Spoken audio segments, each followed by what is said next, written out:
Hello everybody. I hope कि आप लोग अच्छे होंगे। तो आज हम पढ़ लेते हैं एक पब्लिक एडमिनिस्ट्रेशन का थिंकर, फ्रांसिस लेकर्ट। तो लेकर्ट भी पढ़ते हैं, कुछ लोग लेकर्ट भी बोलते हैं, फ्रांसिस लेकर्ट। और ये बहुत फेमस है मॉडर्न डे के जो एडमिनिस्ट्रेशन है या जिस तरह से मैनेजमेंट में बहुत बड़े थिंकर माने जाते हैं मैनेजमेंट के लिए। और इन्होंने मैनेजमेंट का जो ह्यूमनिस्ट अप्रोच है, जो मानवतावादी अप्रोच है, उस पर काफ़ी काम भी किया है। और हम देखेंगे कि किस टाइम पे हो रहे हैं, तो इससे हम बता देंगे किस टाइम पे पैदा होते हैं। तो देख लेते हैं सबसे पहले लाइफ एंड वर्क। तो इनका काम क्या है, कहाँ पे पैदा हो रहे हैं। Born in Cheyenne, Wyoming, USA. तो एक यूएसए का स्टेट है, वो उसकी कैपिटल है चेनिन। तो वहाँ पे पैदा होते हैं। He did BA in sociology from Michigan university.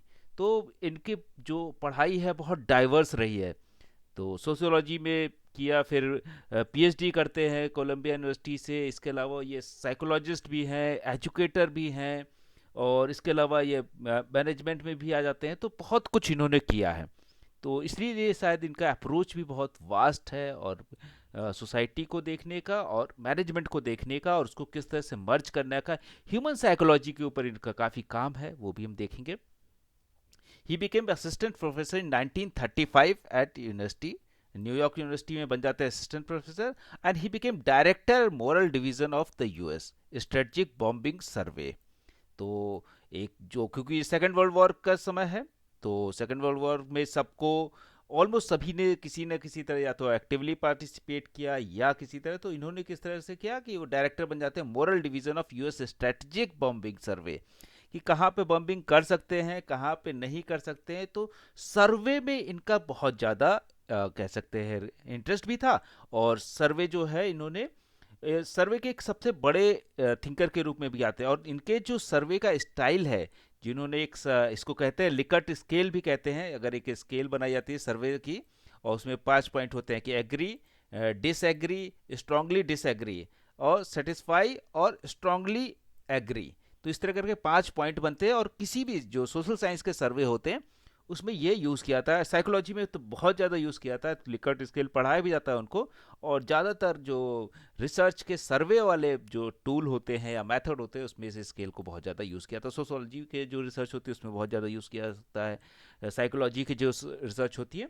और यहाँ मैनेजमेंट में भी यूज़ कर सकते हैं, और क्योंकि ऑब्वियसली जो ऑफिसर्स हैं उसके अंदर भी इस तरह के टूल यूज़ किए जाते हैं। तो लिकर्ट स्केल भी याद रखिए अपना। डायरेक्टली तो आपसे रिलेटेड नहीं है, लेकिन फिर भी। And finally stayed in universities. तो काफ़ी इधर उधर किया, लेकिन मिशिगन यूनिवर्सिटीज में 46 to 70 प्रोफेसर ऑफ साइकोलॉजी। शुरू करते हैं सोशोलॉजी से, और बाद में आ जाते हैं साइकोलॉजी और सोशोलॉजी किस तरह से है, ओवरऑल सोसाइटी के ऊपर फोकस करते हैं। एंड आफ्टर रिटायरमेंट, तो रिटायरमेंट के बाद भी लगातार जो अपना काम है, सर्वे का, जो रिसर्च का, मेथोलॉजी का, इन सब चीज़ों के काम में लगे रहते हैं। In 1971 he formed Leckert Associates in Ann Arbor and continues his studies. तो अपनी जो स्टडीज है उसको भी जो रिटायरमेंट के बाद भी काफ़ी पढ़ते हैं। और इसकी वजह से ही इनकी जो रिसर्च है और जिनकी मैथोडोलॉजी है वो काफ़ी पॉपुलर है, क्योंकि अपने सारे एक्सपीरियंस, जो प्रोफेशनल एक्सपीरियंस है, और उसको मिला के रिटायरमेंट के बाद इन्होंने जो काम किए उसको आप देख सकते हैं। इसके बाद हम देखते हैं रिसर्च ऑन मैनेजमेंट प्रैक्टिस। इन्होंने बहुत ज़्यादा टाइम दिया। His study team had 40 researcher. तो रिटायरमेंट के बाद जो इन्होंने टीम बनाई उसमें 40 रिसर्चर थे। एंड वर्क ओवर 25 ईयर्स, 25 साल तक अलग अलग ऑब्जर्वेशन करते रहे। And spent around $15 million। तो कह सकते हैं कि या किसी भी चीज़ में, चाहे वो नंबर ऑफ रिसर्चर की कमी नहीं थी, टाइम भी पूरा दिया और पैसे भी खर्च किया, उसके बाद जो उनका आइडिया निकल के आता है। और ये हमने इससे पहले बहुत से अप्रोच पढ़ लिए थे। साइंटिफिक मैनेजमेंट अप्रोच पढ़ा है, ह्यूमनिस्टिक अप्रोच जो है, ह्यूमन बिहेवियर अप्रोच और बिहेवियरल अप्रोच। उसके बाद यहाँ पे ह्यूमनिस्टिक अप्रोच आ गया। तो ह्यूमन बिहेवियर और ह्यूमनिस्टिक अप्रोच, क्योंकि हमने इनको टाइम देखा कि ये वर्ल्ड वॉर के आसपास है। वर्ल्ड वॉर के आसपास जो है, एक पूरी दुनिया में जो आइडियोलॉजी के अगेंस्ट में चीज़ें आती हैं, कि आइडियोलॉजी की वजह से हम एक दूसरे से लड़ाई कर रहे हैं, मर रहे हैं। तो हमको क्या होना पड़ेगा, ह्यूमनिस्टिक होना पड़ेगा, मानवतावादी होना पड़ेगा। सो ये ये भी उसमें से एक थे, ह्यूमनिस्टिक थे। अगर आप इंडियन कॉन्टेक्स्ट में देखें तो हमने पढ़ा भी है, जानते हैं, जैसे एम एन रॉय, अरविंदो, इस तरह के तमाम सारे जो लोग हैं, इवन जेपी कह सकते हैं, राम मनोहर लोहिया, इस तरह के लोग भी, या महात्मा गांधी खुद भी एक बड़े ह्यूमनिस्टिक अप्रोच वाले थे। बहुत क्लियर आइडियोलॉजी उनकी नहीं थी, तो या किसी खास आइडियोलॉजी में अपने आप को रखना नहीं चाहते, तो इस तरह के लोग थे। तो ये जो अप्रोच पूरी दुनिया में चल रहा था, हर जगह पे इस तरह के ह्यूमनिस्टिक, और पूरी दुनिया में ह्यूमनिज्म को लेके बहुत डिबेट डिस्कोर्स चल रहा था। और इंडिया भी उससे अछूता नहीं था। इंडिया के भी थिंकर्स जो थे वो ऑब्वियसली कह सकते हैं कि ह्यूमनिज्म की तरफ बात कर रहे थे। हिज मेजर वर्क, तो ये याद रखना, new patterns of management, the human organisation and new ways of managing conflict, कि किस तरह से कॉन्फ्लिक्ट को मैनेज करना चाहिए।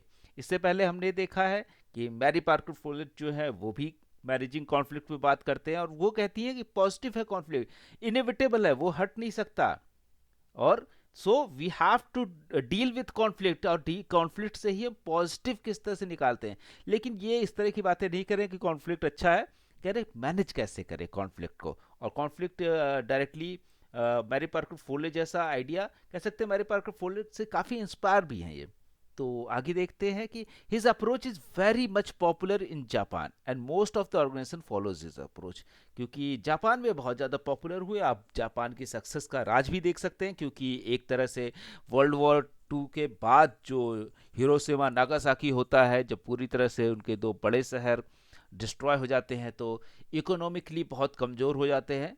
लेकिन उन्होंने अपनी जो ऑर्गेनाइजेशंस थी, उनकी जो कंपनीज थी, वहाँ पे इनके अप्रोचेस को अप्लाई किया, और आप देख सकते हैं कि सक्सेस रहे, वो काफ़ी हद तक सक्सेस रहे। तो इनके अप्रोचेस को हम पढ़ेंगे। According to him, knowledge of science can frame the general theory of organisation and management. तो सोशल साइंस पे बहुत ज़्यादा फोकस करते हैं कि जनरल जो नॉलेज ऑफ सोशल साइंस, अगर आपके पास सोशल साइंस की नॉलेज है, आपको समझ में आ रहा है कि पॉलिटिक्स में क्या हो रहा है, सोशोलॉजी में क्या हो रहा है, ज्योग्राफिकल नॉलेज क्या है, इकोनॉमिक्स की नॉलेज है, तो ये ऑर्गेनाइजेशन की जो थ्योरी है इसमें बहुत ज़्यादा हेल्पफुल होती हैं। और जो मैनेजर या सुपरवाइज़र हैं, अगर उनके पास अपनी सोशियोलॉजिकल नॉलेज है, तो उनके सक्सेस रेट, या जो कह सकते हैं कि प्रोडक्टिविटी, या फिर जो कह सकते हैं कि उनका जो प्रॉफिट मेकिंग का जो आइडिया, वो काफ़ी सक्सेसफुल होगा। ही प्रोपाउंडेड थ्री कॉन्सेप्ट, अब इनको देख सकते हैं कि तीन कॉन्सेप्ट इनके सबसे इंपॉर्टेंट है, ये याद रखिएगा। For supervision, management and dynamics of interpersonal relation, की एक तरह सुपरविजन कैसा होना चाहिए, मैनेजमेंट क्या होना चाहिए, इंटरपर्सनल के आपस में लोगों के रिश्ते, जो मैनेजर है उसका सबॉर्डिनेट के साथ, सबॉर्डिनेट्स का सुपरवाइजर के साथ, या आपस में जो लेबर्स हैं उनका कैसा रिलेशन होना चाहिए, इन सब चीज़ों पे बहुत फोकस किया। और आज भी माना जाता है ज़्यादातर जो डेवलप कंट्रीज़ हैं वो इस पर काफ़ी फोकस करते हैं, क्योंकि ट्रेडिशनल वे ऑफ वर्किंग जो थी, जो साइंटिफिक मैनेजमेंट में शुरू हुआ था, जिसमें माना जाता था कि labours are not capable to think, labours will not do any work until they are pressurise और कोर्स्ड और फोर्स। तो इस तरह के जो वर्ड थे कि ये सब चीज़ें की जानी चाहिए तभी काम करेंगे। और हिंदी में हम कह सकते हैं कि लेबर के बारे में ये था कि को कामचोर होते हैं, जो सबॉर्डिनेट होते हैं वो काम नहीं करना चाहते हैं। ये सारे थिंकर्स बहुत से सोच रहे थे, लेकिन इन्होंने पूरी थ्योरी को पलट दिया। तो अब देख सकते हैं कि सुपरवाइजर जो है उनके ऊपर सबसे पहले काम करते हैं कि सुपरवाइजरी स्टाइल क्या होना चाहिए। चलिए इसको हम आगे बढ़ा लेते हैं। सो तो क्योंकि ये साइंटिफिक अप्रोच से काम करते थे, रिसर्च से काम करते थे, अपने ही बहुत नॉर्मेटिव नहीं थे, तो वहाँ पे डायरेक्टली जो मैनेजर्स की स्किल के ऊपर काम कर रहा है। Likert question that why do some managers get better result than others, कि ऑब्वियसली कि कुछ लोग सक्सेसफुल हैं, कुछ मैनेजर्स कुछ फेलियर हो जाते हैं, कुछ के रिजल्ट बहुत सक्सेसफुल आते हैं, तो प्रॉफिट भी ज़्यादा कमा रहे हैं, और विदाउट एनी कॉन्फ्लिक्ट भी कुछ काम कर पा रहे हैं। कुछ लोग जैसे ही जाते हैं कॉन्फ्लिक्ट होने शुरू होते हैं, तो ये प्रॉब्लम कहाँ पे है। इसी चीज़ को डिफाइन करने के लिए, इसी के आंसर ढूंढने के लिए अपने सर्वे, जो इनके जो अप्रोच है, जो कह सकते हैं कि रिसर्च का अप्रोच है, वो अप्लाई करते हैं। He answer and classified the managers और सुपरवाइजर इन टू कैटेगरी, कि कहते हैं कि दो तरह के जो सुपरवाइजर या मैनेजर होते ही हैं, job centred and employee centred. तो जॉब सेंटर और एम्प्लॉय सेंटर, ये दो चीजें याद रखनी कि कितने टाइप के होते हैं, दो, और दो में से भी job centre employee centre. According to him the characteristics of job centre, तो जॉब सेंटर जो है उनके सुपरवाइजर कैसे होंगे, exert heavy pressure to get work done। अब ये सिर्फ जॉब से सेंटर है कि इनको फर्क नहीं पड़ता कि बाकी दुनिया में या आसपास क्या हो रहा है, या फिर इनको दूसरे लोगों से, अपने सबॉर्डिनेट्स से फर्क नहीं पड़ता कि वो क्या फील कर रहा है या उसके साथ कोई प्रॉब्लम है। तो वो क्या कहते हैं, exert heavy pressure to get work done, कि जो भी वर्क है, काम जो करवाना है, उसके लिए वो हैवी प्रेशर अपने जो सबॉर्डिनेट्स हैं उस पर बहुत ज़्यादा डालते हैं। Have a little confidence in the subordinates, और उनको कोई कॉन्फिडेंस नहीं होता कि हमारे जो सबॉर्डिनेट्स हैं वो अपने से कर लेंगे। वो लगातार पूछते रहेंगे, लगातार उनके ऊपर प्रेशर बनाए रहेंगे, और ट्रस्ट नहीं करते, उनको बहुत ज़्यादा सबॉर्डिनेट्स पे ट्रस्ट नहीं करते, विश्वास उनको कम होता है। Exercise close and detail supervision, कि बहुत जो क्लोज माइन्यूटली डिस्कस करते हैं कि ये किया कि नहीं, ये कर रहे हो, ये हमको इतनी देर में चाहिए, इस तरह की चीज़ें वो लगातार करते रहते हैं। तो डिटेल सुपरविजन होता है। ऐसा नहीं कि काम कर दे दिया और उसको फ्रीडम दे दी कि आप शाम तक दीजिए, चाहे जिस तरह से भी काम कीजिए, तो वो लगातार, या जितने दिन का प्रोजेक्ट है उस तरह से नहीं करते। Allow little freedom to subordinates, freedom नहीं देते, वो लगातार आपको ऑब्जर्व करते रहते हैं, लगातार चेक करते रहेंगे। Are punitive and critical when mistake, और अगर गलती हो गई, if you did any mistakes, then punitive, वो सजा भी देंगे, पनिशमेंट भी देंगे, आपकी सैलरी काट देंगे, आपके कुछ और करेंगे, आपको किसी और डिपार्टमेंट ट्रांसफर कर देंगे, इस तरह की चीज़ें वो करते हैं। तो यहाँ पे जैसे मिसिंग चीज़ क्या है, कोऑपरेशन मिसिंग है, ट्रस्ट मिसिंग है, इन सब चीज़ों की वजह से। और कई बार ऐसे जो मैनेजर होते हैं कुछ जगह पे तो अच्छा रिजल्ट देते हैं, लेकिन वो लार्जर कॉन्टेक्स्ट में थोड़ा सा प्रॉब्लमेटिक होता है, जिसको लिकर्ट भी कहते भी हैं, कि हम उसको आगे डिस्कस करते हैं। तो on the other hand characteristics employee centred, तो एम्प्लॉय सेंटर्ड जो होंगे वो एम्प्लॉयज पे बहुत ज़्यादा, जो सबॉर्डिनेट्स उस पर ज़्यादा फोकस करेंगे। अब ये क्या कहते हैं, exert little pressure on subordinate, कि जो सबॉर्डिनेट है, जो उनके अधीनस्थ हैं, जो उनसे नीचे काम कर रहे हैं, उनके ऊपर काफ़ी कम प्रेशर देते हैं, वो फ्रीडम भी ज़्यादा देते हैं। Earn and get confidence and trust of their subordinate, कि जो उनके सबॉर्डिनेट्स है उस पर वो ट्रस्ट भी करते हैं कि वो लोग कर लेंगे, या कॉन्फिडेंस होता है उनको अपने सबॉर्डिनेट्स पे। Increase the achievement motivation of subordinates and encourage them to accept high performance goal through group decision process. अब ये डिसीजन कैसे लेते हैं, ग्रुप का डिसीजन होगा कि अगर सब लोग एग्री हैं तो काम करते हैं, अदरवाइज नहीं होगा। तो ये जो मोटिवेट करते हैं काम करने के लिए।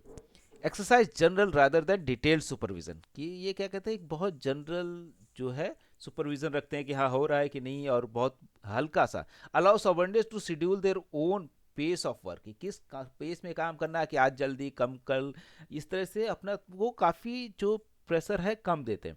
Help subordinates when mistakes and problems occur, और अपोजिट टू जॉब सेंटर, बिल्कुल कह सकते हैं कि बिल्कुल उनसे विपरीत, ये क्या कर रहे हैं, ये प्रॉब्लम्स अगर कोई आ गई, आपने कोई गलती की, तो आपको हेल्प कर रहे हैं कि इसको सुधार लीजिए, कैसा है।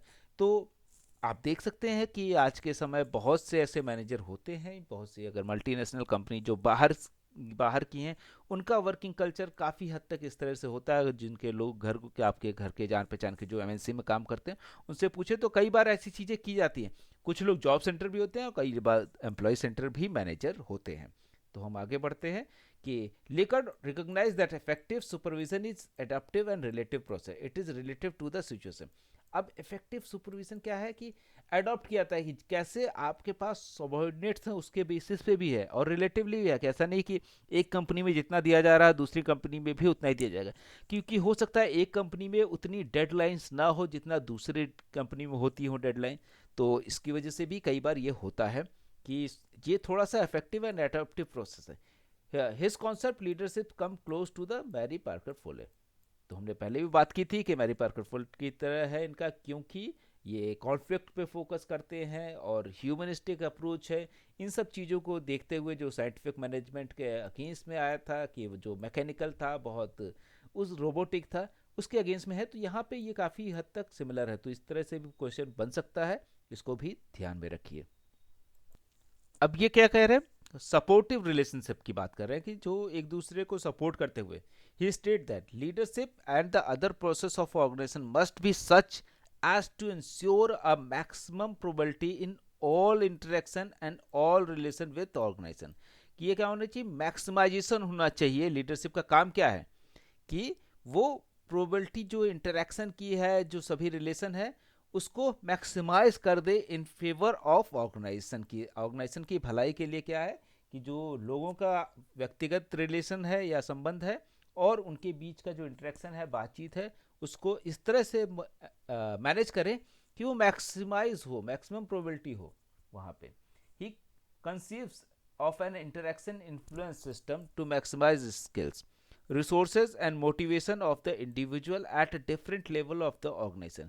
कि ये करें कि इंटरेक्शन इन्फ्लुएंस सिस्टम होना चाहिए जो आपस में बातचीत करने का जो है, जो मैक्सिमाइज कर सके उसकी स्किल को, कि लोग आपस में ज़्यादा बात करें और डिफरेंट लेवल पे, कि अपने जो सुपीरियर है उसको भी ये कम्युनिकेट कर पाए, जो इन्फीरियर है उसको भी कम्युनिकेट कर पाए, और अपने जो कलीग है जो बराबर के हैं उनको भी कम्युनिकेट कर पाए, ये जरूरी है। According to Likert, an ideal interaction influence system will reveal some of the following characteristic. अब ये कह रहे हैं कि कुछ कैरेक्टरिस्टिक्स आएंगी जहां पे आइडियल इंटरेक्शन इन्फ्लुएंस सिस्टम होगा। अब ये क्या हो गए? Every member of the organization would be identified with the objective of organization and the goal of his group, work group। तो सभी लोग जो ऑब्जेक्टिव ऑफ ऑर्गेनाइजेशन का, वो किसी ऐसे मैनेजर का सिर्फ ऑब्जेक्टिव नहीं है, ये क्या है, सभी का है।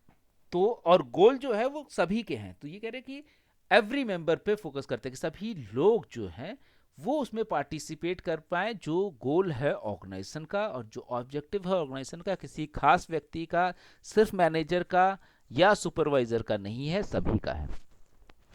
Pressure for high performance goals, efficient method and skill development came from the members themself. तो सिंपल सी बात है कि जो गोल को अचीव करने का आएगा कहाँ से, प्रेशर कहाँ से आना चाहिए? वो कह रहा है कि मेंबर पे खुद ही आना चाहिए कि हमको कल तक खत्म करना है। हमारे अगर गोल है कि इस महीने ये चीज़ खत्म करनी है, तो वो खुद से आना चाहिए, ऐसा नहीं कि कोई और आपको प्रेशर करे। एफिशिएंट मेथड, स्किल डेवलपमेंट, ये खुद से आएगा, और खुद से आने से क्या होगा, आदमी जल्दी सीखेगा और ज़्यादा प्रोडक्टिव हो जाएगा। Authentic and sensitive communication process within and between work group would ensure spontaneous and accurate information। कि authentic होगा और sensitive communication जो होगा वो सही, और जो sensitive communication होने की वजह से क्या होगा कि जो वर्क ग्रुप है उसके बीच बहुत सी चीज़ें जल्दी हो जाएंगी। अगर सही इन्फॉर्मेशन जा रही है तो क्या होगा, जल्दी से इन्फॉर्मेशन मिलेगी, उससे डिसीजन लेना आसान हो जाएगा। और एक्यूरेट इन्फॉर्मेशन होने की वजह से क्या होगा, ये जो कॉन्फ्लिक्ट होंगे, एक तो कॉन्फ्लिक्ट नहीं होगा, दूसरा क्या होगा कि आप आसानी से डिसीजन लेने में सहायता होगी अगर एक्यूरेट और स्पॉन्टेनियस इन्फॉर्मेशन हो। जैसे कि अगर हमको पता ही नहीं चलता कोरोना में कि कितने लोग मर रहे हैं या कितने तेजी से फैल रहा है, तो क्या होगा, डिसीजन लॉकडाउन का लेना मुश्किल हो जाएगा। लेकिन अगर हमें तुरंत पता चला कि आज हमें अचानक 20,000 बढ़ जाएं, तो क्या होगा, अभी जो काम बात हो रही है कि लॉकडाउन खोल देने की, उसको एग्जैक्टली उसको फिर से बंद करना पड़ेगा। तो एक्यूरेट इन्फॉर्मेशन होने से या स्पॉन्टेनियस इन्फॉर्मेशन होने से हमको फ़ायदा मिलता है। और ये बोले कि ये जो है कि अथेंटिक सेंसिटिव कम्युनिकेशन होना चाहिए। जब कम्युनिकेशन होगा तभी, अभी बहुत बार ऐसे चीज़ें आ भी रही कि कई बार स्टेट गवर्नमेंट सही नहीं बता रही सेंटर को, तो सेंटर को डिसीजन लेने में दिक्कत हो रही है। और सेम चीज़ ऑर्गेनाइजेशन, किसी छोटे से छोटे ऑर्गेनाइजेशन में तो घर में भी हो सकता है। Every member of organization will be able to exert his influence on decision and action of organization।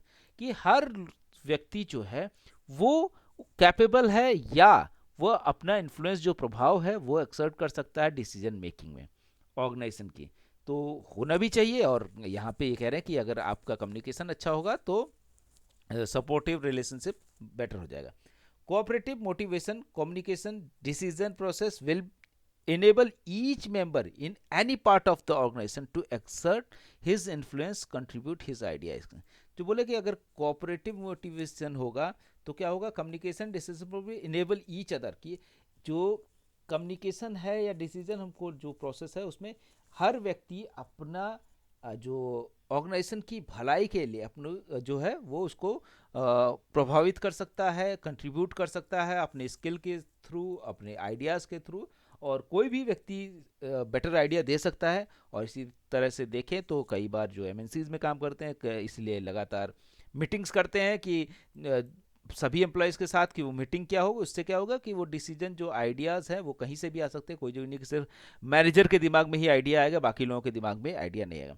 The ideal interaction influence system of the kind envisages by Likert is far cry in the traditional hierarchical organisation. अब ये कह रहे हैं कि traditional hierarchical organisation से बहुत आगे निकल गए। इन्होंने जो बात की ये बिल्कुल मॉडर्न बातें किया, और किस समय कर रहे हैं, वर्ल्ड वॉर के बाद, वर्ल्ड वॉर के कह सकते हैं 50-60s में ये काफ़ी, और 70s के बाद में बात करें 70s तक इन्होंने बात की। लेकिन हो क्या रहा है आज 2000 में जाके हम इस चीज़ को समझ पा रहे हैं, बहुत ज़्यादातर मल्टीनेशनल कंपनी, अदरवाइज इवन जो छोटे कंपनीज हैं, फैक्ट्रीज हैं, अभी भी हम हायरार्किकल ऑर्गेनाइजेशन की सोचने का काम कौन होगा, मैनेजर करेगा, और मैनेजर को भी कौन समझाएगा, उसका बॉस समझाएगा, और बाकी लोग का सोचने का, अपने स्किल और अपने आइडिया का कंट्रीब्यूशन बहुत ज़्यादा नहीं दे सकते ऑर्गेनाइजेशन में। तो ये इनका कंट्रीब्यूशन है, और इसीलिए इनको far cry in the traditional hierarchical organisation से बोला गया कि जो हायरार्किकल ऑर्गेनाइजेशन था जिसमें ऊपर से नीचे की तरफ चीज़ें जो डिसीजन होते थे वो जाते थे, और नीचे से ऊपर सिर्फ काम जाएगा। तो ये चीज़ों के अगेंस्ट में रहते हैं, और आगे देखते हैं हम। तो अब हम देख लेते हैं कि इनका मोस्ट इम्पॉर्टेंट, कि जब भी कोई क्वेश्चन आता है तो इससे रिलेटेड आएगा ही, और ये सबसे इम्पॉर्टेंट फिनोमेना है इनका, जो इनकी थ्योरी है, लिंकिंग पिन। लिंकिंग पिन को ये बहुत ज़्यादा कह सकते हैं एक ऑथेंटिक इनकी रिसर्च थी, और जो ऑथेंटिक इनका आइडिया है इसके लिए। In this model Likert projected the traditional hierarchical model is hurdle. ये कह रहे हैं कि जो पारंपरिक हायरार्किकल जो मॉडल था वो हर्डल है, and propose this model in that individual in the organisation has twin roles in two overlapping groups. कहते हैं कि ये हर्डल है, और इन्होंने नया मॉडल प्रपोज किया जिसको लिंकिंग पिन कहते हैं। लिंकिंग पिन, आप यहाँ पे जो मैप ये देख पा रहे हैं डायग्राम, ये भी पिरामिडिकल ही है ऑलमोस्ट, लेकिन देख रहे हैं कितने ढेर सारे पिरामिड है। एक ये पिरामिड है, एक ये पिरामिड है, एक ये पिरामिड है, एक ये पिरामिड है, और नीचे भी पिरामिड है। तो ये अब कह रहे हैं कि ये पिरामिड्स ऐसा नहीं कि जो पहले हायरार्किकल मॉडल होता था उसमें एक ही पिरामिड होता था और उसी में सब कुछ होता था। यहाँ पे उन्होंने कहा कि ढेर सारे पिरामिड है और सब एक दूसरे से मिल के कई बड़ा पिरामिड बना। तो ये जो है ये क्या है, लिंकिंग पिन है। यहाँ पे ये लिंकिंग पिन है, तो हर आदमी जो है एक ऑर्गेनाइजेशन में वो लिंकिंग पिन है, क्योंकि ये किससे लिंक हो रहा है, ये इससे लिंक हो गया, ये इससे लिंक हो गया, और ये इससे भी लिंक है। तो बॉसेस से भी है, सबॉर्डिनेट से। अब ये आदमी किससे लिंक है, ये इनसे भी लिंक्ड है, ये इनसे भी लिंक्ड है, और इनसे भी लिंक्ड है। तो एक साथ ये चार चार लोगों से है, ये तीन। इसी तरह से अगर बड़ा ऑर्गेनाइजेशन होगा तो ये नीचे और चला जाएगा। तो क्या हो रहा है कि लिंकिंग पिन का मॉडल है कि ये इस पर बहुत ज़्यादा ओवरलैपिंग है, कि आप कहेंगे ये लिंकिंग पिन है, लेकिन ये लिंकिंग पिन, जब ये लिंकिंग पिन बन गया तो क्या हो गया, ये इसके लिए लिंकिंग पिन है, या ये इससे लिंक्ड है, ये इससे। तो सब लोग की ड्यूटी ओवरलैपिंग है, कि एक समय जिससे आप लिंक्ड हैं आप भी लिंकिंग पिन है, इस लिंकिंग पिन के लिए आप एक लिंक है। लेकिन क्या है, ये जो लिंक है ये भी लिंकिंग पिन है, ये क्योंकि ये भी कनेक्टेड है चारों लोगों से, तो इसीलिए ओवरलैपिंग टू ओवरलैपिंग ग्रुप्स में रहता है। तो एक बार नीचे देख लेते हैं। ही इलिस्ट्रेट्स विथ एग्जाम्पल्स, तो इन्होंने पूरी तरह से इलिस्ट्रेट किया, बताया, दिखाया भी, जैसा कि यहाँ पे डायग्राम भी बना दिया। Subordinate serving as a linking pin for horizontal coordination, की हॉरिजॉन्टल जो है बराबरी में, क्योंकि हमने देखा सबऑर्डिनेट जो है आपस में as a linking pin for horizontal coordination, horizontal जो होगा इस तरह के लिए। Vertical overlapping group linkage of line and staff department, जो हमने बात की, वर्टिकल जो होगा लिंकिंग पिन वो क्या है, लाइन एंड स्टाफ की बात करेगा। लाइन क्योंकि ये तो इससे भी कम्युनिकेट कर रहा है, इससे भी कर रहा है, और साथ ही साथ इन दोनों से भी कर रहा है, तो ये स्टाफ हो गया, और ये क्या हो गया, ये लाइन हो गई। Vertical overlapping linkage of product of department, तो वर्टिकल जो है वो क्या हो सकता है, वो डिपार्टमेंट का है, क्योंकि यहाँ पे अलग अलग डिपार्टमेंट हो जाएंगे। ये इसका हो गया। अब इसी तरह से और भी हैं, यहाँ पे अलग डिपार्टमेंट है, ये इससे लिंक होगा, लेकिन इससे आपस में कोई जरूरी नहीं लिंक हो।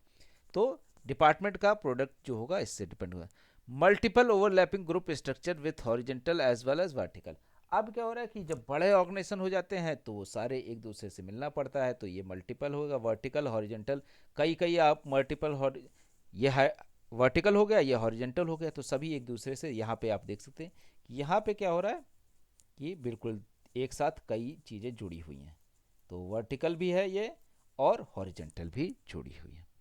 अब इन्होंने क्या किया कि मैनेजमेंट के सिस्टम को जो ट्रेडिशनली चला आ रहा था और जो फ्यूचर में होना चाहिए, तो नॉर्मेटिव भी है थोड़े से क्या होना चाहिए, what ought to be, at the same time क्या कह रहे हैं ये है प्रैक्टिकल भी, कि ऐसा नहीं कि साइंटिफिक अप्रोच है, क्योंकि सर्विस पे डिपेंड करता है, रिजल्ट सर्वे के जो आते थे उस पर डिपेंड करता था इनका जो नई थ्योरीज थी। तो इन्होंने मैनेजमेंट के सिस्टम बताया कि 1 से 4, तो 1 से 4 और एक को किस कैटेगरी में रखा और 4 को किस कैटेगरी में रखा, ये हम देख लेते हैं। तो management system 1 to 4, it is the most important contribution of Likert. तो हमने बोला कि मैनेजमेंट के लिए तो ये मोस्ट इंपॉर्टेंट है। अभी जैसे हमने सोशोलॉजी या सोशल साइंस के लिए देखा कि लेकर्ट स्केल जो है वो बहुत इंपॉर्टेंट है, लेकिन हम मैनेजमेंट या पब्लिक एडमिनिस्ट्रेशन के लिए तो बहुत इंपॉर्टेंट है कि क्या है मैनेजमेंट सिस्टम 1 to 4। तो इसमें क्वेश्चन बन सकता है 1 में क्या है, 2 में क्या है, 3 में क्या है, 4 में बना। He pointed out 4 distinct type management system. These 4 types of management have 2 important dimension। तो चारों में 2 important, first is authority and control, ये इंपॉर्टेंट चीज है। फर्स्ट क्या है, authority and control, while second is operating characteristics and motivational force. तो motivational theories आ चुकी हैं, हमने इससे पहले भी देख चुके हैं कि डगलस मैकग्रेगर या इस तरह के लोग जो मोटिवेशनल थिंकर्स थे, या ह्यूमनिस्टिक अप्रोच में हमने इससे पहले जो पढ़ा एग्रेरिस या इस तरह के लोग जो थे वो मोटिवेशन थे। तो मोटिवेशन पे फोकस करते हैं कि 2 तरह से हो सकता है किसी भी चारों सिस्टम में। इन्हीं दो के बीच का जो रिलेशन है अथॉरिटी कंट्रोल एंड मोटिवेशन का बीच का जो रोल है वो डिपेंड करता है कि आप किस कैटेगरी में, कैटेगरी 1, कैटेगरी 2, कैटेगरी 3, कैटेगरी 4 किस में होंगे। तो देख सकते हैं 4 पॉइंट्स आर एक्सप्लॉयटेटिव, अथॉरिटिव, पहला क्या बताया इन्होंने, एक्सप्लॉयटेटिव अथॉरिटेटिव, तो ये फर्स्ट हो गया। बेनोवलेंट अथॉरिटेटिव 2 हो गया, कंसल्टेटिव 3 हो गया, एंड पार्टिसिपेटिव हो गया क्या, fourth. The 4 systems are result of the study undertaken with the highly productive supervisors and their team of an American insurance company। अब ये चारों जो ऐसे ही नहीं कि इनके दिमाग में आइडिया आया नॉर्मेटिव है, इनका जो बहुत से सर्वे किए गए, इनके पास बड़ी टीम थी और पैसे भी था काफ़ी, तो उस टीम के थ्रू ये सर्वे करके और यहाँ कंक्लूजन पे ये पहुँचते हैं, और इससे फाइंडिंग्स जो आती हैं उसके बेसिस पे बताते हैं कि इन दोनों अथॉरिटी कंट्रोल और मोटिवेशन जो है उसके बीच का रिलेशन किस ऑर्गेनाइजेशन में कैसा होगा, और उस पर डिपेंड करता है कि उसकी वर्किंग कल्चर क्या होगा, और उस पर डिपेंड करता है कि लार्जर गोल को अचीव करने का तरीका क्या होगा, और लार्जर बेनिफिट इससे क्या होगा। तो कब शॉर्ट टर्म बेनिफिट देख रहे हैं और किस तरह का स्ट्रक्चर जो होता है वो शॉर्ट टर्म बेनिफिट देखता है, और किस तरह का स्ट्रक्चर जो है लॉन्ग टर्म बेनिफिट देता है कि इस कंपनी या ऑर्गेनाइजेशन को 100 साल 200 साल चलाना है, या हमको सिर्फ अभी जल्दी से 10-15 साल 5 साल 1 साल के अंदर पैसे कमा के प्रॉफिट कमा के दे देना है। तो ये मैनेजर सुपरवाइजर्स पे भी डिपेंड करता है और कंपनी के ओवरऑल अप्रोच पे भी करता है। तो आगे देखते हैं। तो ये हमारे आगे चारों जो सिस्टम है, तो पहला जो है वो क्या है, एक्सप्लॉयटेटिव अथॉरिटेटिव सिस्टम। जो एक्सप्लॉयटेटिव शोषणकारी जो है अथॉरिटेटिव सिस्टम है, तो इसमें कह सकते हैं इसमें जितने भी जो ट्रेडिशनल अप्रोच थे, जो साइंटिफिक अप्रोच से लेके इससे पहले का, क्योंकि जो अप्रोच थे चाहे वो स्लेवरी हो, फ्यूडलिज्म हो, इस तरह का जो हो उसमें भी मान सकते हैं, या इस तरह की जो भी पुराने जो अभी भी आज के समय भी छोटी छोटी फैक्ट्रियां हैं वो जो इस तरह चलाती है कि जो मालिक है वो जो डिसीजन लेगा वो हो गया, उससे फर्क नहीं पड़ता है क्या उसको पास ये सब थ्योरीज तो उसने पढ़ी नहीं है। तो वो क्या कर रहा है, the goal setting and decision making by the top management and communication flow downwards. क्या होता है कि डिसीजन मेकिंग कौन कर लेगा, मालिक कर लेगा। मान लीजिए किसी फैक्ट्री में 10-20 लोग काम करते हैं और घर में चल रहे हो तो क्या करते हैं, उसमें जो मालिक होता है वो जैसा जो बोलता है वही करते हैं। टॉप मैनेजमेंट, या मान लीजिए उसके 2-4 लोग पार्टनर हैं या कुछ भी, या इवन छोटी कम से कम 100-200-400 लोगों के काम करने वाली भी जो बहुत सी इंडियन फैक्ट्री है या जो ट्रेडिशनल फैक्ट्रीज हैं, वहाँ पे क्या होता है, वहाँ पे ये communication flow top to downwards होता है कि अब ये कुछ नहीं बोल सकते, जो लोअर है जो सबऑर्डिनेट्स है वो डिसीजन या वो कोई सजेशन नहीं देखते, या ये नहीं कहते कि हमारे पास ये स्किल है तो आप ये शुरू कर दीजिए, इस तरह से वो चीज़ें नहीं कर पाते और नहीं होती हैं। लेकिन दूसरी तरफ क्या होता है, बेनोवलेंट अथॉरिटेटिव सिस्टम, ये इसी तरह का सिस्टम है, लेकिन इसमें क्या है, जो अथॉरिटी है वो क्या है, बेनोवलेंट है, थोड़ी सी उदार है। Similar to exploitative authority system, decision are made to top level, कि टॉप लेवल पे ही तो होता है decision. However employees are motivated through rewards and incentives rather than fear and threats. यहाँ पे क्या होगा, डरा के काम कराया जाएगा, जैसे हमने अभी देखा ट्रेडिशनल में होता था कि वर्कर जो है अपने से काम नहीं करना चाहता, उनको मार पीट के तो नहीं, डरा के काम करा सकते हैं, या उनको पनिशमेंट दे के, उनको प्यूनिटिव जो चीज़ें थी वो दे के। लेकिन यहाँ पे क्या है, इंसेंटिव्स देखिए, आपने कुछ अच्छा काम किया तो इंसेंटिव्स मिलेंगे, ना कि आपको धमकी मिलेगी। तो अब आप अच्छा काम इसलिए करेंगे क्योंकि इंसेंटिव्स मिलेगी और रिवॉर्ड्स मिलेंगे, आपको इनाम मिलेगा इसलिए। तीसरा जो है कंसल्टेटिव सिस्टम 3, ये कह सकते हैं एक तरह से मॉडर्न जो इंडस्ट्रीज हैं वहाँ पे आ गई थी, और काफ़ी हद तक ज़्यादातर कंपनीज में आज के समय मॉडर्न जो इंडस्ट्रीज है, बड़े जो ग्रुप्स हैं, वहाँ पे ये होता है। In this system employees are consulted by management before taking decision and their involvement in decision process exist, कि एम्प्लॉयज जो है वो कंसल्ट किए जाते हैं मैनेजमेंट के थ्रू, तो मैनेजमेंट कंसल्ट करती है और उनके डिसीजन अगर उनको लगता है कि सही है तो फिर ले भी लेती है, अदरवाइज नहीं भी लेती है। तो कई बार अब प्रॉब्लम ये है कि कहने के लिए तो अच्छा है, लेकिन कई बार जो मैनेजर्स होते हैं वो ये नहीं चाहते कि मेरा जो आइडिया उसको ना लेके किसी छोटे कर्मचारी का आइडिया एक्सेप्ट कर लिया जाए, तो उससे वो थोड़ा सा ह्यूमिलेटेड फील करते हैं। तो क्योंकि ह्यूमन साइकोलॉजी पे भी बेस्ड है ना, तो ह्यूमन साइकोलॉजी भी कई बार ऐसी होती है कि आइडिया तो अच्छा है लेकिन किसने दिया। कई बार हम किसी आइडिया का अपोज इसलिए कर देते हैं क्योंकि हमने नहीं दिया, या हम उसको आदमी को पसंद नहीं करते थे, इसलिए उसका आइडिया कोई पसंद नहीं करेंगे, तो ऐसा भी होता है। दो decision are taken by management, लेकिन फाइनली डिसीजन कौन लेगा, मैनेजमेंट।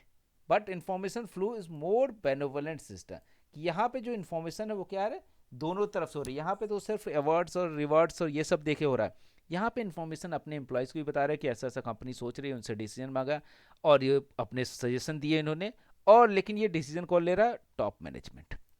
लेकिन यहाँ पे यहाँ पे तो सजेशन नहीं मांगते यहाँ पे, लेकिन ये थोड़ा बेनोवलेंट है, बहुत क्रूर नहीं है जमींदार की तरह।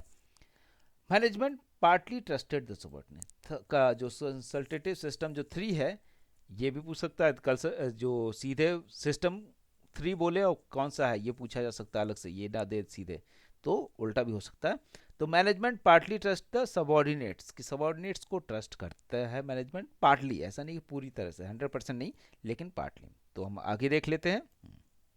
तो लास्ट जो है पार्टिसिपेटिव, और यही इनका फेनोमेना भी है, कह सकते हैं यही इनका प्रपोज्ड आइडिया भी है जो ये देना चाहते हैं, प्रपोज थियोरी कह सकते हैं।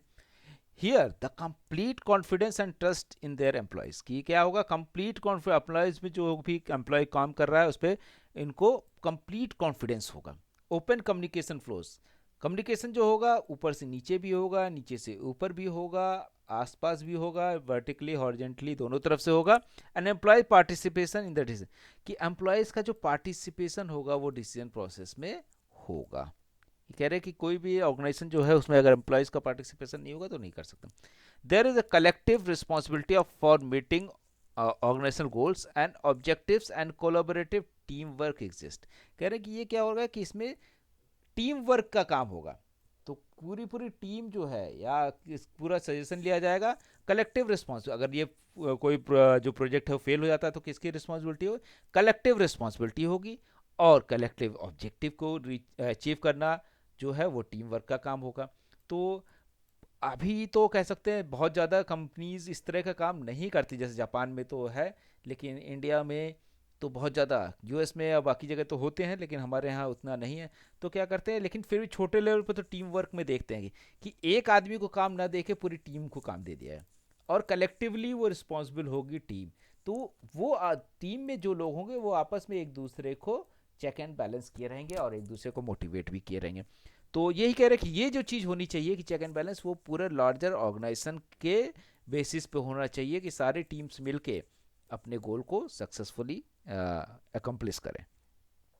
The intermediate form of management system 2 and 3 reveal transitory characters of progression from management system 1 and 4 period, कि 1 से लेके जो 4 है वहां तक पहुंचने का जो इंटरमीडिएट कौन हो गए, टू और थ्री। तो पहले आदमी को बेनेवलेंट बनेगा, उदार होना चाहिए। ऐसा ना हो कि अपने एम्प्लॉयज़ को बिल्कुल स्लेव की तरह काम कराओ। तो बेनेवलेंट होगा, फिर बेनेवलेंट से होगा कि उसके जो आइडिया हैं उनको भी डिस्कस करेगा, इन्फॉर्मेशन देगा, उनके आइडियाज़ को लेगा भी। और ये थ्री के बाद फोर आएगा कि कंप्लीटली जो डिसीजन होगा वो क्या होगा, सभी का कलेक्टिव होगा। अब ये नहीं कि टॉप पे होगा डिसीजन और सभी लोग उसको फॉलो करेंगे। तो कंप्लीट डिसीजन जो है वो एक तरह से अगर हम देखें तो एक, अगर पॉलिटिकल साइंस के सेंस में देखें तो रॉल्स का जो जनरल विल की थ्योरी है कि कंप्लीट सभी लोग लेंगे डिसीजन, जब भी लेंगे तो सभी लोग होंगे, जिस चीज़ पे सब लोग एग्री हो जाएंगे वही चीज़ें की जाएंगी। Likert's marshals empirical evidence to show prevalence of system one and two management. तो इन्होंने मार्शल के साथ मिलके जो है एक कह सकते हैं कि एक सर्वे भी किया और एम्पेरिकल एविडेंस के बेसिस पे किया कि system one and two management practice in low performance unit, कि जहाँ पे system one and two perform किया जा रहा है वहाँ का परफॉर्मेंस जो है वो कम है, और three and four manage practice in high performance unit जो है।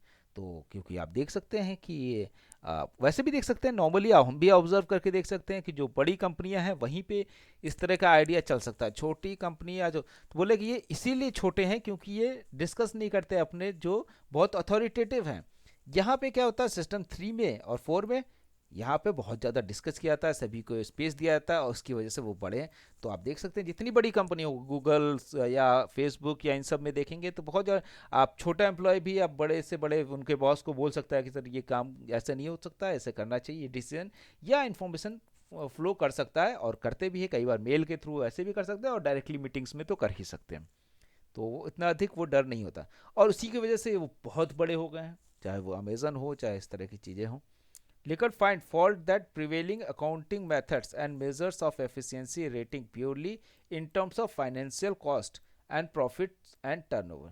अब ये कह रहे हैं कि ये फॉल्टी आइडिया है कि जो अकाउंटिंग मेथड्स है उसके बेसिस पे कि कितना फाइनेंशियल प्रॉफिट हुआ, या इस तरह से बोले प्रॉफिट को सिर्फ कॉस्ट के बेसिस पे नहीं देखना है, कि ऑर्गेनाइजेशन को अगर बढ़ाना है तो बाकी चीज़ें भी क्या होंगी, क्योंकि जो प्रॉफिट है वो तो कभी भी आप बढ़ा सकते हैं, लेकिन ऑर्गेनाइजेशन आप कभी भी बढ़ा नहीं सकते, ऑर्गेनाइजेशन को बढ़ाने के लिए टाइम चाहिए होता है। Good managers and working joining और leaving organisation should be consider as increasing और decreasing the assets of the organisation.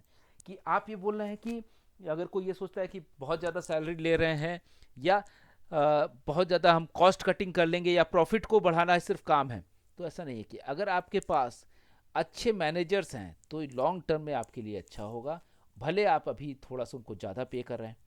अगर आप या अच्छे एम्प्लॉयज़ हैं तो उन पे जो खर्च कर रहे हैं वो भी, वो खर्च जो हो रहा है वो क्या होता है, ऑर्गेनाइजेशन के बढ़ा रहा है वो। ऐसा नहीं कि टेक्निकली तो प्रॉफिट कम हो रहा है, खर्च तो आप ज़्यादा कर रहे हैं तो प्रॉफिट कम हो जाएगा, लेकिन इससे क्या होगा, वो अल्टीमेटली ऑर्गेनाइजेशन को बढ़ाएगा। तो भी आपके पास जो प्रॉफिट है, अगर आपकी कंपनी इतनी बड़ी रहती है तो आपका प्रॉफिट हो सकता है 10 रुपये, 10,000 करोड़ हो, और लेकिन ये कंपनी ही बढ़ जाए धीरे धीरे, तो क्या होगा, ये जस्ट डबल हो जाएगी। भले दूसरी कंपनी उससे छोटी कंपनी जो है वो 10,000 करोड़ कमा रही हो, लेकिन क्या होगा, क्योंकि इसमें बढ़ने के चांसेस कम हो जाएंगे, क्योंकि नए जो जो मैनेजर्स हैं, एम्प्लॉयज़ हैं, वो आपको छोड़ते चले जा रहे हैं। इसकी वजह से अगर आप बहुत अथॉरिटेटिव हैं तो आपकी ग्रोथ कम हो जाएगी, इनकी ग्रोथ बढ़ जाएगी। और ये इन्होंने प्रैक्टिकली प्रूव किया, मार्शल के साथ मिलके ऑब्जर्व करके बताया। इसलिए मॉडर्न जो कह सकते हैं जितने भी बड़ी कंपनियां होती हैं इस पे काफ़ी फोकस करते हैं, लेकिन के प्लान पे, और उनको काफ़ी एडमायर भी करते हैं और इम्प्लीमेंट भी करते हैं। तो अब हम देखते हैं साइंस बेस्ड मैनेजमेंट की बात कर रहे हैं। तो साइंस जो है, अभी हम उन्होंने बोला था कि सोशल साइंस का नॉलेज होनी चाहिए ऑब्वियसली, क्योंकि ह्यूमन साइकोलॉजी को अगर आप सोशल साइंस नहीं जानते हैं तो कैसे समझ पाएंगे। He proposes a scheme of evaluation for causal intervening and end result variable affecting organisational climate and performance. तो इस तरह का एक सर्वे जो है, इसीलिए हमने बोला कि सर्वे का जो टूल है ये बहुत ज़्यादा इंपॉर्टेंट है इनका, कि इंटरवेनिंग एंड रिजल्ट वेरिएबल्स के बेसिस पे एक जो है एवोल्यूशन का स्कीम प्रपोज करते हैं। However, he claims that social science, using the method of mathematics, statistics, can develop methodologies for measurement of state of human resources and predict the cause of and effect of intervening variables। कह रहे हैं कि एक तो social science, eight the same time mathematics and statics की अगर आपको knowledge होगी तो आप इससे एक मैथोडोलॉजी बना सकते हैं। तो आज के समय में आप देख सकते हैं कि तमाम सारे कंट्रीज़ में अगर आप सोशल साइंस की पढ़ते हैं, पॉलिटिकल साइंस या सोशियोलॉजी या इस तरह की चीज़ें, तो आपको की मैथमेटिक्स और स्टैटिक्स बहुत अच्छी होनी चाहिए, तभी आप पढ़ पाएंगे, क्योंकि उसी के बेसिस पे आप कर। तो हमारे यहाँ इंडिया में तो उतने नहीं होते, लेकिन अगर आप चले जाएंगे बाहर की तरफ तो ज़्यादातर लोग इन मैथमेटिक्स और स्टैटिस्टिक्स, कम से कम स्टैटिस्टिक्स तो बहुत अच्छी होनी चाहिए, तभी आप किसी रेफरेंस पे पहुंच पाएंगे, तभी आप किसी कंक्लूजन पे पहुंच पाएंगे कि आपके सर्वे का रिजल्ट क्या हो। क्योंकि डेटा इतना ढेर सारा जाता है, डेटा को एनालाइज करना बहुत जरूरी होता है, उस डेटा के बेसिस पे ही आप सही प्रोडिक्शन कर पाएंगे। But sociometric measurement of causal intervention and result variable may not always be established reliable relations to provide firm basis of management action. तो सोशियोमेट्रिक जो मेजरमेंट है वो अगर ऑफ कैजुअल इंटरवीनिंग, तो वो हमेशा तो सही नहीं होंगे मैनेजमेंट के एक्शन पे, लेकिन ये नॉलेज होना, ये जो बता रहे हैं वो सभी कुछ करना तो जरूर नहीं है, लेकिन इसकी नॉलेज होना मैनेजमेंट को बहुत ज़रूरी है, और इसी को साइंटिफिक साइंस बेस्ड मैनेजमेंट ये कह रहे हैं। तो अब हम आ जाते हैं मैनेजिंग कॉन्फ्लिक्ट्स पे, कि कॉन्फ्लिक्ट्स को ये किस तरह से मैनेज कर रहे हैं। ये कहते हैं कि कॉन्फ्लिक्ट को मैनेज करना बहुत ज़रूरी है, और जैसा हमने हमारी पार्कर फोल्ड को भी देखा, मैनेजिंग कॉन्फ्लिक्ट की बात करती हैं। तो through research he evolve new management pattern based on cooperative and supportive relationship. तो सपोर्टिव आइडिया इनका शुरुआत में हमने देखा, कॉन्फ्लिक्ट को भी हमने देखा था, डिस्कस किया था। तो कोऑपरेटिव एंड सपोर्टिव होने से क्या होगा, हम कॉन्फ्लिक्ट को ख़त्म कर सकते हैं। तो जो कॉन्फ्लिक्ट हो रहे हैं, कोऑपरेटिव और सपोर्टिव, ये दो टर्म याद रखिएगा। In the capitalist mode of production the conflict is inherited in management worker relation. तो कैपिटलिस्ट, हम जैसा कि अगर देखें तो मार्क्स का जो आइडिया है कि क्या होगा, मार्क्स का आइडिया कि जो लेबर है या जो मैनेजमेंट है, वो हमेशा उसके जो इंटरेस्ट होंगे वो अगेंस्ट में होंगे। ये कह रहे हैं कि अगर जो मैनेजमेंट है वो इनके बारे में सोचने लगे, कोऑपरेट करने लगे, इनके हितों के बारे में, इनके प्रॉफिट के बारे में ये सब सोचने लगे, तो बेटर होगा इस जो ऑर्गेनाइजेशन है वो भी। तो आप देख सकते हैं कि आज के समय कहने के लिए तो बहुत ज़्यादा एक्सप्लॉयटेटिव मार्क्सिस्ट सिस्टम में देखें, लेकिन वहीं पे कि जो कंपनीज होती हैं अपने जो एम्प्लॉयज़ है बहुत ज़्यादा उसका ख्याल भी रखती हैं, उनको मेडिक्लेम भी दे रही हैं, उनको बाकी चीज़ें भी दे रही हैं, उनको घूमने के लिए भी देती हैं, उनको एंटरटेनमेंट के लिए कूपन देती हैं, बहुत सी चीज़ें कर रही हैं। तो लेकिन फिर वही है कि इंडियन कंपनियां या जो छोटी कंपनियां वो इस तरह की चीज़ें नहीं देती, वो अपना प्रॉफिट मैक्सिमाइज करना चाहती हैं किसी भी तरह। तो कुछ हद तक मार्क्स को देखें तो मार्क्स काफ़ी हद तक सही है, अगर यहाँ पे देखें तो कुछ हद तक मार्क्स की थ्योरी फेल भी हो रही, कि प्रॉफिट मैक्सिमाइज ना करते हुए वो क्या कर रहे हैं, अपने एम्प्लॉयज़ को भी फोकस कर रहे हैं, उनको भी दे रहे हैं, लेकिन ओवरऑल क्या हो रहा है, उनका प्रॉफिट मैक्सिमाइज हो रहा है। लेकिन जितना इनको मिल रहा है, अगर हम बड़ी कंपनी को भी देखें, गूगल, अमेजन या माइक्रोसॉफ्ट को, तो ऐसा नहीं कि इनके पास जितने पैसा आ रहे हैं वो एम्प्लॉय को ही डिस्ट्रीब्यूट कर दे रहे हैं, उनके बेनिफिट के बारे में ही सोच रहे हैं। लेकिन कुछ हद तक बाकी कंपनी के जो लोग हैं उनसे बेटर ये दे रहे हैं। Laker defines conflict as the active striving for one's own preferred outcome, which is attained precludes an attainment by other of their own preferred outcome, thereby producing hostility. अब क्या कह रहे हैं कि कॉन्फ्लिक्ट होता कैसे है, कि एक जो अपना आउटकम है या दूसरे का जो आउटकम है, इसके बीच में जो डिफरेंसेस है, उसकी वजह से क्या होता है कि हम ये कुछ करना चाहते हैं, दूसरा कुछ और करना चाहता है, और अब क्या सही होगा क्या गलत, यहाँ से हॉस्टिलिटी शुरू हो जाती है, एक दूसरे के खिलाफ हॉस्टिलिटी आ जाती है। He differentiated two kinds of conflict, substantive and affective. तो इफेक्टिव कॉन्फ्लिक्ट और सब्सटेंटिव ये दो इंपॉर्टेंट है, इसीलिए मैंने हाईलाइट भी कर लिया। Substantive conflict is rooted in substance like task, and effective conflict derive from the emotion. Substantive conflict means हो सकता है पैसे से लेके होगा, स्पेस को लेके होगा, किसी को बड़ा चैम्बर मिल जाए बैठने के लिए, किसी को ना मिले, किसी को इस तरह की चीज़ सब्सटेंस जो सबसे, किसी को सैलरी ज़्यादा मिल रही उसी चीज़ के लिए उसको इंसेंटिव्स मिल गए, दूसरे को नहीं मिल रहा है, तो ये कॉन्फ्लिक्ट बढ़ेगा, क्योंकि आप किसी एक को देंगे दूसरे को नहीं देंगे तो कॉन्फ्लिक्ट बढ़ जाता है, लेकिन ये सब्सटेंटिव है। दूसरा जो अफेक्टिव कॉन्फ्लिक्ट है वो क्या है, इमोशनल होगा। कि मान लीजिए, क्योंकि हम अलग अलग तरह के सिस्टम में इंडिया में हम रहते हैं, तो हमारे साथ फ्यूडलिज्म है, कास्टिज्म है, कम्युनलिज्म है, पैट्रियार्की है, जेंडर को लेके।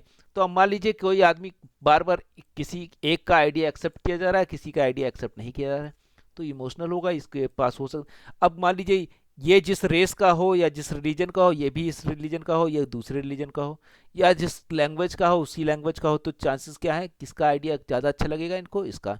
तो इसकी वजह से जो इफेक्टिव कॉन्फ्लिक्ट शुरू हो जाता है। तो जो मैनेजर है उसकी आइडेंटिटी जो होती है वो बहुत मैटर करती है। वो काफ़ी हद तक इंडिया जैसी कंट्री में या तमाम सारे जो डेवलपिंग कंट्री, उसमें क्या होता है, आइडेंटिटी मैटर करती है। अगर मैनेजर की आइडेंटिटी और इसके एम्प्लॉय की आइडेंटिटी सेम है तो ये दोनों साथ में रह सकते हैं, और ये अलग हो जाएगा भले ही अब ज़्यादा आइडियल हो। और ऐसे बहुत से पेपर भी पब्लिश हुए हैं, अगर आप पढ़ते हैं तो। जैसे इंडिया का जो लेबर मूवमेंट था मुंबई में वो चल रहा था, तो उसके एक बड़े अच्छा पेपर है कि किस तरह से, क्यों लेबर मूवमेंट सक्सेसफुल नहीं हुए, लोग अपने राइट्स, इंडिया में लेबर्स को राइट उतना क्यों नहीं मिल पाता जितना डेवलप कंट्रीज़ में मिल रहे हैं, या यूरोपियन कंट्री अमेरिका में जितना आसानी से वो अच्छे से रह लेते हैं उतना क्यों नहीं होता। तो बोले कि यही प्रॉब्लम होती थी, क्योंकि लेबर की प्रॉब्लम्स तो एक होती थी, लेकिन होता क्या था कि अगर लेबर की कास्ट जो है, अगर ये मैनेजर इस कास्ट का है तो ये मैनेजर इसके साथ तो खाना खा सकता है, लेकिन ये दोनों आपस में बैठ के खाना नहीं खाते थे। तो जब तक आप खाना नहीं खाएंगे, बात नहीं करेंगे, एक दूसरे के घर नहीं जाएंगे, तो वो बॉन्डिंग बहुत अच्छी नहीं बनती थी। और उसकी वजह से कोई भी लेबर मूवमेंट इंडिया में कभी भी सक्सेसफुल नहीं हो पाता। अभी भी जो कास्टिज्म है इसकी वजह से, कम्युनलिज्म है वो भी है, कि अगर आपका रिलीजन अलग है तो आप रिलीजन के नाम पे लड़ेंगे, ना कि आप अपने जो आइडिया है कि हमको ज़्यादा बेनिफिट्स, पर्क्स, या कह सकते हैं हमको ज़्यादा बोनस मिले, या सैलरी बढ़ाई जाए, मेडिक्लेम मिले, या इस तरह एजुकेशन के लिए कुछ मिले, वो सब चीज़ों पे ज़्यादा फाइट नहीं कर पाते। इसलिए हमारे यहाँ एक्सप्लॉयटेशन ज़्यादा है, शोषण ज़्यादा है। In conflict situation leadership migrates to aggressive, relegating emotionally mature to background. तो कि कॉन्फ्लिक्ट की सिचुएशन में लीडरशिप काम करती है, और लीडरशिप एग्रेसिव भी करवा सकती है और उसको पैसिव भी बना सकती है। तो इमोशनली अगर मैच्योर होगी लीडरशिप तो वो उसके बैकग्राउंड में काम होगा कि कॉन्फ्लिक्ट कितना कम हो सकता है। तो अब हम इवेल्युएट कर लेते हैं, इवेल्यूएशन करते हैं इनका, कि क्या चीज़ें अच्छी हैं क्या ख़राब हैं। तो बहुत सी चीज़ें तो अच्छी हमको दिखी हैं, तो बेसिकली ख़राब चीज़ें देख लेते हैं क्या क्या है। ठीक है, तो हम देख लेते हैं इवोल्यूशन। तो अभी तक हमने मेरिट्स देख ली, अब कुछ डीमेरिट्स भी देखते हैं। ऑल दो मेरिट्स हमने देख ली कि क्या क्या मेरिट्स हैं इनकी, किस तरह से ये सपोर्टिव आइडिया की बात करते हैं, ट्रेडिशनल जो अथॉरिटेटिव अप्रोच से लेके जो है कंसल्टेटिव अप्रोच या डिसीजन मेकिंग में जो पार्टिसिपेटरी अप्रोच है वहाँ तक ले जाते हैं, और जो है कि ऑलमोस्ट इक्वलिटी का पैटर्न ले आते हैं, और काफ़ी हद तक जो है जो ऑब्जेक्टिव्स पे फोकस करते हैं, कलेक्टिव रिस्पॉन्सिबिलिटी पे फोकस करते हैं, पार्टिसिपेटरी बना देते हैं ऑर्गेनाइजेशन को।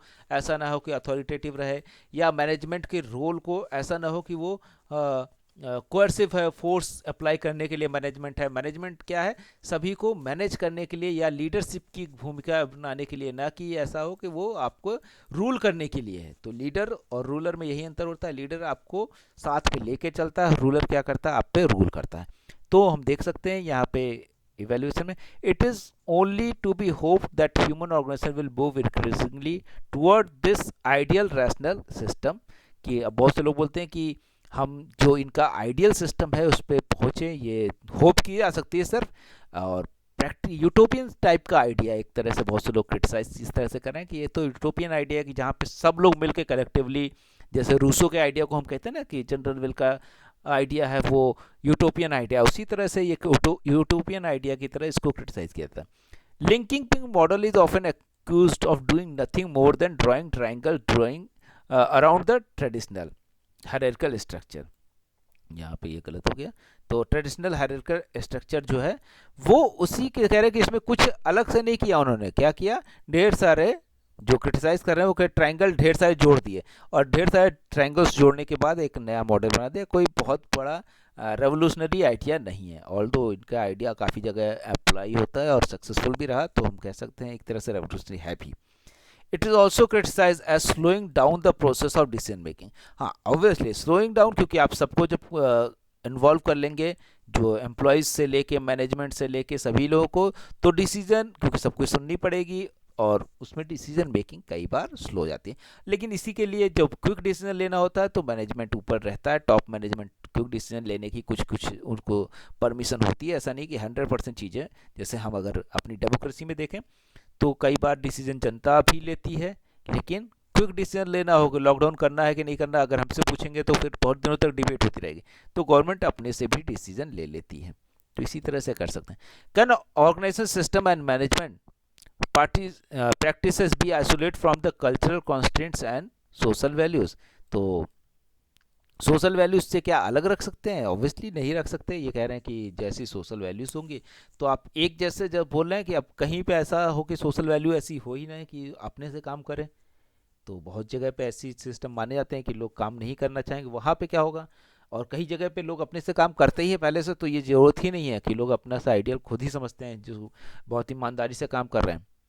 तो ऑब्वियसली इसको बहुत से लोग क्वेश्चन कर रहे हैं कि सोशल वैल्यूज जैसी होंगी कि कहीं ऐसे जगह पे पहुंच जाए जहाँ पे लोग काम करना ही नहीं चाहते, तब क्या करेंगे? तो उसको पिनलाइज नहीं करेंगे, उनसे सजेशन मांगे, वो सजेशन ही नहीं दे पा रहे, तब क्या करेंगे?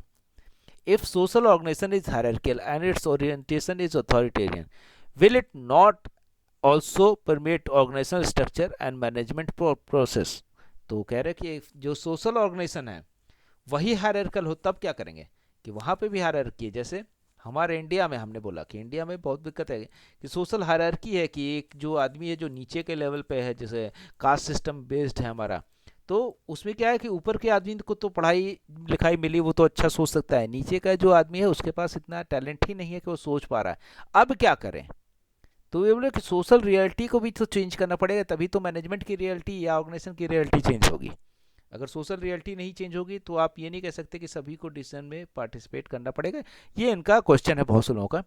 सो long as the power dominates modern organisation, participative management remains in the realm of utopia. तो बोले कि जैसे जैसे पावर डोमिनेट्स करती है, तो पार्टिसिपेटिव मैनेजमेंट जो है वो क्या होगा? यूटोपिया की तरह एक आदर्श चीज़ है जहाँ पे पावर डोमिनेशन कम होगा, क्योंकि अगर जो पावर में रहना चाहेगा वो कभी किसी और की बात नहीं सुनेगा।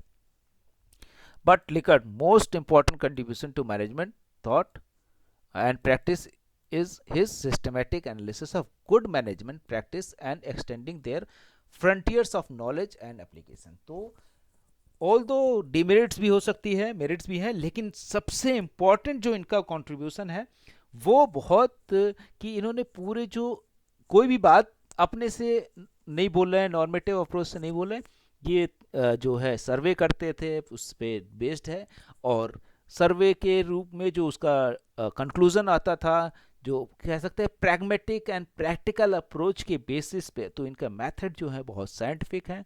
इसलिए ये कह सकते हैं कि जो साइंटिफिक अप्रोच होने की वजह से इनके अप्रोच को अप्लाई करने वाली कंपनीज में सक्सेस रेट ज़्यादा हो जाता है। तो ऑब्वियसली बहुत सी कंपनियां इसीलिए इनको यूज़ भी कर रही हैं। तो यहाँ पे हम अपनी बात ख़त्म करते हैं। तो मॉडर्न वर्ल्ड में इनके जो अप्रोचेस हैं ये वो ज़रूरी हैं कह सकते हैं, और आप देख सकते हैं कि किस तरह से इनका इफेक्ट पड़ा। जापान एक बड़ा एग्जाम्पल है कि पूरी तरह से डिस्ट्रॉय होने के बाद एक बार फिर से उभर के आता है और फिर से एक सुपर पावर बन जाता है, और ना ही सिर्फ मार्केट में, साइंटिफिक डेवलपमेंट में या तमाम सारी चीज़ों में। तो साइंटिफिक डेवलपमेंट तो तभी हो सकते हैं जब आप स्पेस देंगे लोगों को, क्योंकि मैनेजमेंट प्रॉफिट ओरिएंटेशन तो फिर भी हो सकता है, कह सकते हैं कि ट्रेडिशनल मेथड से, लेकिन साइंटिफिक इंटेलेक्चुअल सोशोलॉजिकल रिसर्च, जो सोशल साइंस की रिसर्च है या साइंस की रिसर्च, ये सब जब आप तक फ्रीडम नहीं देंगे तब तक वो नहीं होगा। तो आपकी सोसाइटी जिस तरह से होगी उसी तरह से आपके रिजल्ट भी होंगे, अभी तक जैसा बोला गया। तो जिन सोसाइटीज़ में फ्रीडम दी गई है सभी को, चाहे वो जेंडर के बेस पे हो, वुमेन को ज़्यादा फ्रीडम दी गई है, वहाँ पर रिसर्च अच्छी हो रही हैं। जहाँ पे अलग अलग जो क्लास है या कम्युनिटी है उनको ज़्यादा फ्रीडम दी गई, वहाँ पे भी रिजल्ट अच्छे आ रहे हैं। इसी तरह से आप ये बहुत साइंटिफिक देख सकते हैं कि ऑब्वियसली हायरार्की कितनी है सोसाइटी में। तो जापान की, यूरोप की या अमेरिका की सोसाइटी में हायरार्की जैसे जैसे धीरे धीरे कम होती गई उनका डेवलपमेंट बढ़ता गया। और चाइना में आज के दिन में देखें हायरार्की, जो जेंडर की हायरार्की है वो कम हो गई, तो उनका भी डेवलपमेंट हो रहा है। कास्ट को पूरी तरह से उन्होंने ख़त्म कर दिया, रिलीजन को पूरी तरह से ख़त्म कर दिया, तो वो भी डेवलप हो रहा है। हमारे यहाँ भी जैसे जैसे ये चीज़ें कम होती जाएंगी, इस हायरार्की को अगर हम कम कर पाए तो हम धीरे धीरे हम भी डेवलप होंगे। हम देख सकते हैं जैसे जैसे जेंडर, जो फीमेल जेंडर उसका रोल बढ़ रहा है, वैसे वैसे हम भी थोड़ा सा डेवलप कर रहे हैं। जिन कंट्रीज़ में बिल्कुल नहीं पार्टिसिपेट करने देते हैं उन कंट्रीज़ का आप रोल देख सकते हैं, क्योंकि 50% पॉपुलेशन फीमेल की है। अगर उनका पार्टिसिपेशन नहीं होगा, उनके आइडियाज़ को नहीं लेंगे, उनके आइडियाज़ पे कंसीडर नहीं करेंगे, पॉलिसी बनाते समय, चाहे वो स्टेट के लेवल पे हो, ऑर्गेनाइजेशन के लेवल पे हो, या एकेडमिक्स लेवल पे हो, या किसी भी, अगर उनके आइडिया को कंसीडर नहीं करेंगे तो 50% पॉपुलेशन को आइसोलेट कर रहे हैं। एट द सेम टाइम आप कास्ट के बेसिस पे, रिलीजन के बेसिस पे किसी पे भी आइसोलेट कर रहे हैं। तो ये कह सकते हैं ये जो आइडिया है साइंटिफिकली प्रूव मान सकते हैं, इसलिए लेकर इम्पॉर्टेंट है। आप लोग पढ़ते रहिए। यहीं पे बात खत्म करता हूँ। Thank you very much and take care. अपना ध्यान रखें। Thank you very much.